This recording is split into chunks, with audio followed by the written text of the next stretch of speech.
ગઈ તારીખ 16/5/2026 રોજ બપોરના 15:00 સુમારે જે સચિન ખાતે આવેલ જૂના સ્લમ બોર્ડમાં હનુમાનજી મંદિરની પાછળ જાહેરમાં જે 307નો બનાવ બનેલો એના અનુસંધાને સચિન પોલીસે જ્યાં ગુનામાં બહુ જ રીઢા ગુનેગારો સંડોવાયેલા જણાયા હતા તુરંત એક્ટિવ થઈ 4 આરોપીઓની ધરપકડ કરવામાં આવેલ છે.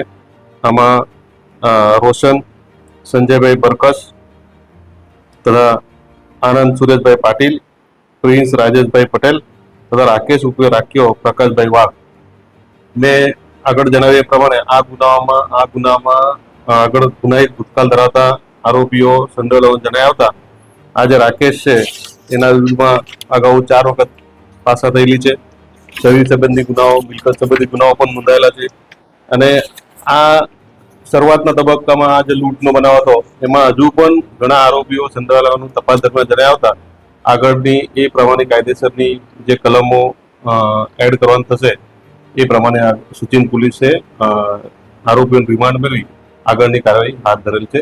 આમાં જેટલા અન્ય આરોપીઓ એ પણ બીજા જ ગુનેગારો હોવાની છે એટલે એ લોકોને પણ ધરપકડ કરવાના પ્રયત્નો અમારા ચાલુ છે અને એ પ્રમાણે કલમોનો પણ આગળ જતા ઉમેરો કરવામાં આવશે. લૂંટ અને જે ગલ્લાની લૂંટ અને એ પ્રકારનો 7,000ની હમણાં પ્રાથમિક તબક્કા 7,000ની 7 થી 8,000ની લૂંટ થયેલા જણાવ્યું.